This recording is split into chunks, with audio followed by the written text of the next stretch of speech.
तो इन सारी बातों का एक निचोड़, जैसे कपड़ों की तरह निचोड़ते हैं ना कपड़ा सुखाने के लिए, सारी बातों का एक। कार मेरा नाम है महेंद्र सिंह और हम सब देख रहे हैं जीवन एक प्रेरणा। आज का टॉपिक है बड़ा है कौन। थॉट यानी कि बड़ा है कौन, जानते हैं इसको आसानी से। 3 प्रक्रियाएं हैं, ये जरूरी था इसको मानना। नंबर 1 पे है ईश्वर, दूसरे पे है ज्ञान, तीसरे पे है विज्ञान। तीनों में बड़ा कौन है? बहुत सारे लोग आस्था रखते हैं ईश्वर में, तो वो ईश्वर को बड़ा मानते हैं। बहुत सारे लोग यानी कि हर किसी की जो अपनी अपनी नॉलेज है हम लोगों की, उसके अनुसार हम ज्ञान अर्जित करते हैं, जो एक दूसरे से हम सीखते हैं। और विज्ञान है और उस प्रमाण को आप मानते हो। तो इन तीनों में बड़ा है कौन? जो ईश्वर को मानते हैं वो ईश्वर को बड़ा बताते हैं। जो अपने पुराने लोगों की कहावत सुनी आए, बोली बातें हैं, उनको मानते हैं तो उनको ज्ञान कहते हैं। और जो विज्ञान है, जो आजकल की हम स्टडी करते हैं, तीसरे पे है स्किल। विज्ञान कहता है कि मैं स्किल देता हूँ, इसके जरिए आप पढ़ाई लिखाई करते हैं और नई नई चीजें सीखते हैं, नए अनुभव सीखते हैं और उसको तर्क सहित मैं बताता हूँ। इन तीनों को एक तराजू में तोलना कठिन है। गौर से ध्यान से देखिए शब्दों को। इन तीनों को एक तराजू में तोलना कठिन है। जो विज्ञान को मानते हैं वो लोग न तो ज्ञान पे यकीन करते हैं और न ही वो ईश्वर पे यकीन करते हैं, यानी कि वो नास्तिक होते हैं। बहुत सारे लोग नास्तिक है, वो कहते हैं कि हम ईश्वर को नहीं मानते और ज्ञान को भी नहीं मानते, केवल विज्ञान ही है जो हमको चला रहा है, हमारी बॉडी पार्ट्स हमको बता रहा है और तमाम ऐसी चीजें हैं जो हमें आगे की तरक्की पे ले जाए। तो उसको, इन तीनों को एक तराजू में तोलना कठिन है। तो सबसे पहले शुरुआत करेंगे कि ईश्वर है क्या, कौन बड़ा है। नंबर 1 पे आता है ईश्वर, परम शक्ति है, परम पिता परमेश्वर, जो असीम ब्रह्मांड का आधार पे असीम ऊर्जा है, असीमित ऊर्जा है, वो हर किसी में विद्यमान है। उसको आप चाहे मानो ना मानो, लेकिन वो तो है। वो है संरचना, यानी कि जो खुद से बना हुआ है, किसी ने नहीं बनाया। पेड़ पौधे, जल जंगल, वायु, ये किसी ने नहीं बनाया। सूर्य खुद से बना हुआ है, संरचना। तो इसको बोलते हैं असीमित ऊर्जा, आप मानो ना मानो। दूसरा है यह आस्था, विश्वास और आत्मीय शांति से जुड़ा है, यानी कि हम सबका जो ईश्वर में यकीन रखते हैं वो अपने अपने आस्था अनुसार अपने अपने ईश्वर की पूजा करते हैं और उस पे विश्वास रख के अपने जीवन को आगे अच्छे कर्मों पे लगाते हैं और शांति की तरह, शांति पाने के लिए आगे जोड़ते हैं ईश्वर के प्रति। तीसरा है विज्ञान और ज्ञान दोनों की सीमाएं हैं, जहां खत्म होती है वहां से ईश्वर का रहस्य शुरू हो जाता है।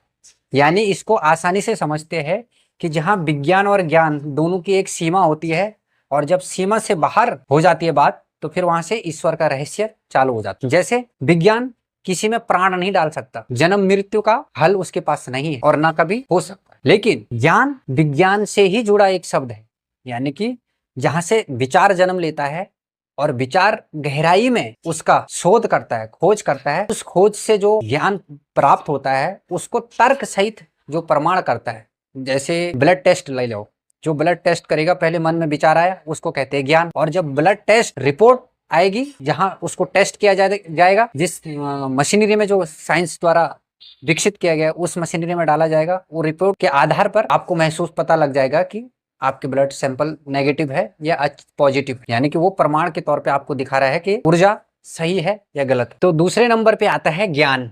ज्ञान वह प्रकाश है जो सही गलत की पहचान कराता है, यानी कि जो हम सही गलत जो हमारे सामने हो रहा है, सही को सही और गलत को गलत बोलने का फैसला हम जानने के माध्यम से करते हैं, ज्ञान के माध्यम से करते हैं। यानी कि जो हमने सीखा हो उसके बाद ही हमें पता चलता है ये सही है या गलत है। उस पहचान को ये पहचान कराता है, सही गलत को पहचान कराता है ज्ञान, वो प्रकाश है। इसका दूसरा बिंदु है, इसके बिना न तो ईश्वर को समझा जा सकता है और न ही विज्ञान का सही उपयोग किया जा सकता है। यानी कि अगर ज्ञान नहीं रहेगा ना, तो न तो हम ईश्वर को समझ पाएंगे और न ही विज्ञान का उपयोग कर पाएंगे। ये मानव जीवन की बात कर रहे हैं हम, बाकी जीव जंतु को तो छोड़ दो, अभी हाल फिलहाल मानव जीवन की बात कर रहे हैं। मानव के अगर बुद्धि ज्ञान नहीं होगा तो ना तो वो ईश्वर को जान सकता है और न ही वो विज्ञान का उपयोग कर सकता है। तीसरा बिंदु है इसका, प्रेरणा मनुष्य को विनम्र और समझदार बनाता है। यानी कि इसको ज्ञान नहीं कहेंगे, प्रेरणा, सीख, यानी आदमी आखिरी जीवन तक भी सीखता है और सीखते जाता है और दूसरों को बताते जाता है, उसको कहते हैं प्रेरणा। मनुष्य को विनम्रता और समझदार बनाता है, इसी को कहते हैं ज्ञान। जो सही और गलत रास्ते को पहचान कराता है, उसका चुनाव जो आप करते हो वो करते हो बुद्धि से, उस बुद्धि को कहते हैं ज्ञान। तो इसके बिना हम ना तो ईश्वर को समझ पाएंगे और न ही विज्ञान, अगर ये ना रहे हमारे पास। तो अब विज्ञान की बात कर लेते हैं। और अन्वेषण, यानी कि यह प्रमाण, प्रयोग और तर्क पर आधारित होता है। हम पहले बता रहे हैं कि ये प्रमाण मांगता है, प्रयोग करता है और उसके तर्क के आधार पे। तर्क होता है कि जब हम कोई विचार कर रहे होते हैं तो दूसरा उस विचार पे सहमति बनाता है, यानी कि बहस नहीं करता, वाद विवाद नहीं करता, बल्कि उसको तर्क को मानता है और उस तर्क पे जो काम करता है प्रमाणिक तौर पे उसको जो मापा जाता है उस आधार को तथ्य के साथ प्रमाण और प्रयोग आधारित होता है विज्ञान। यह भौतिक दुनिया की रहस्य सुलझाता है। भौतिक दुनिया जो हमारे आसपास या हमारे चारों तरफ दिखाई दे रहा है उस भौतिक रहस्य को सुलझाता है और जीवन को आसान बनाता है। तीसरा बिंदु है इसका, विज्ञान हमें यह बताता है कि चीजें कैसे काम करती है। जो भी चीजें हैं इस पृथ्वी में वो कैसे काम करती है। बहुत कुछ अभी जानना बाकी रह गया है साइंस की नजरों में, और वो असीमित समय तक रहेगा। और जो जान रहा है लगातार हमारे सामने आता है प्रमाण के तौर पर, लेकिन बहुत सारी चीजें अभी भी विज्ञान से भी छुपी है, रहस्य। तो ये था विज्ञान का काम। अब हम इसको आसानी से तीनों को एक साथ जोड़ के देखते हैं तो आगे चलते हैं। यानी कि जब इंसान ही नहीं होगा तो इंसान खोज किसकी करेगा? अगर धरती पे जीवन ही नहीं होगा तो कौन किसको खोजेगा? यानी कि जब साकार रूप से कोई संरचना है तभी तो उसकी खोज कर रही है। जब किताब ही नहीं है तो पढ़ेगा कौन? यानी कि जब बनाने वाला नहीं है देखेगा कौन? तो यही है ईश्वर जो सर्वशक्तिमान है। मानोगे तो ठीक है, नहीं तो मत मानो। अपनी अपनी आस्था के अनुसार, अपने अपने धर्मों के अनुसार जो जिसकी पूजा करता है, जिसमें विश्वास करता है, उसको आप मानते हैं और दूसरों का बुरा नहीं करते, नफरत नहीं करते, तो आप ईश्वर के सच्चे। ज्ञान वो माध्यम है जो सोचने, समझने और सही गलत के अंतर को समझता है। यानी कि जहां बुद्धि काम करती है ज्ञान के माध्यम से। जैसे मेरे को किसी ने सिखाया, मैंने वही बात आपको बता दी, अच्छी बात थी तो आपको अच्छी लगी। सवाल सीधे यही है कि ज्ञान वो माध्यम है जो सोचने समझने को, सही गलत के अंतर को समझने, यानी कि किसी की बहकी बातों में एकदम से नहीं आना है। पहले जांचना है, परखना है, समझना है कि मेरे लिए सही है, गलत है। सही है तो अपना लो, गलत है तो ना अपनाओ। इसी को कहते हैं प्रेरणा। ज्ञान का मतलब होता है प्रेरणा, सीख लेना। जिंदगी भर तक ज्ञान खत्म नहीं होता है, यानी कि प्रेरणा खत्म नहीं होती है। तो इन सारी बातों का एक निचोड़, जैसे कपड़ों की तरह निचोड़ते ना कपड़ा सुखाने के लिए, सारी बातों का एक ही निचोड़ है। लास्ट में जो निष्कर्ष निकला है, ज्ञान और विज्ञान मिलकर हमें दुनिया को समझाने की शक्ति देते हैं, और जब ये पूरी होती है तो यह हमें उस परम शक्ति ईश्वर का एहसास कराती है। ये तीनों विरोधी नहीं है, ये तीनों दुश्मन नहीं है, बल्कि एक दूसरे से जुड़े हुए हैं। यानी कि देखो, अगर हमारे पास वातावरण नहीं होगा, पृथ्वी नहीं है, साधन नहीं है, भौगोलिक स्थिति नहीं है, जलवायु नहीं है, जल जंगल जमीन नहीं है, तो हमें ज्ञान कैसे होगा? हम जानेंगे किसको? जब है ही नहीं, जब संरचना ही नहीं है तो फिर ज्ञान कहाँ से आएगा?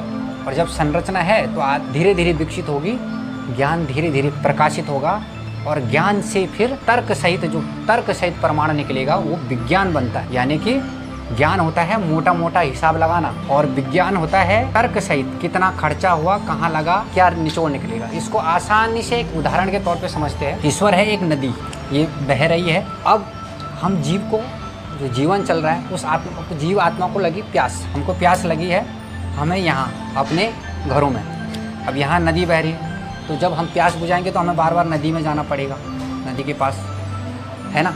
यानी हमारा ज्ञान कहता है कि नदी पास जाना पड़ेगा, आपको प्यास लगी है। लेकिन उसी में फिर हमारा सोचते सोचते ज्ञान बढ़ा कि यार हम रोज़ परेशान हो जा रहे हैं, नदी में जाते जाते थक जाते हैं, कोई ऐसा उपाय हो कि नदी का पानी अपने घर तक आ जाए। इसको बोलते ज्ञान। तो कुछ ना कुछ माध्यम करके, चाहे पाइप के जरिए हो, चाहे आप केले के छिलके आते हैं, पत्ते मान लेते हैं, उसके तने के सहारे वो पानी यहाँ तक खींच लाएगा। इसको बोलते हैं मोटा मोटा। और इसी में जो ज्ञान का तर्क सहित आधार है, वो इसको और एग्जाम्पल के तौर पे करेगा, इस ज्ञान को विज्ञान की तरफ ले जाएगा, प्रमाणित के तौर पे, कि इसको हम अच्छे से पाइप लाइन द्वारा, केले के पत्तों का इस्तेमाल नहीं करेंगे, इसको ज्ञान को हटा देते, क्योंकि मोटा ज्ञान था, क्योंकि ये हमेशा नहीं रहेगा। तो जो कुछ ज़्यादा समय के लिए टिकाऊ रहेगा वो स्टील की पाइप से, लोहे के पाइप से हमारे घर तक पहुंच जाएगा। अब विज्ञान क्या तर्क लगाता है उसमें, कितने mm का पाइप लगेगा, कितना खर्चा आएगा, टोटल जो खर्चे का हिसाब है, कौन सा मटेरियल लगेगा, ये विज्ञान तर्क सहित बताता है। ज्ञान क्या करता है? मोटा मोटा हिसाब लगाता है कि केवल हमें पानी चाहिए था घर तक, तो हमने नदी से पानी खींचने के लिए क्या कर दिया, जुगाड़ वाला काम, यानी कि केले के पत्ते के छिलके लगा के यहाँ तक पानी ले आए। लेकिन साइंस करता है टिकाऊ वाला काम और प्रमाणिक तौर पर, यानी कि ज्ञान से ही विज्ञान निकला है, जितना जो जानने की कोशिश करा वो उतना आगे बढ़ता गया है। और सबसे बड़ी बात है, आप जो ईश्वर को नहीं भी मानता उसके लिए भी ईश्वर है, जो ज्ञान को मानता है उसके लिए भी ईश्वर है, और जो विज्ञान को मानता है उसके लिए भी ईश्वर है। क्योंकि अगर हमारे पास पृथ्वी ही नहीं है तो ना आपका ज्ञान रहेगा और ना ही विज्ञान। यानी कि जब जीवन ही नहीं है, आदमी खोजेगा क्या। तो आशा करते हैं हम सबको ये वीडियो समझ में आया होगा। अपना रखें ख्याल, चैनल को लाइक शेयर सब्सक्राइब करना ना भूले दोस्तों।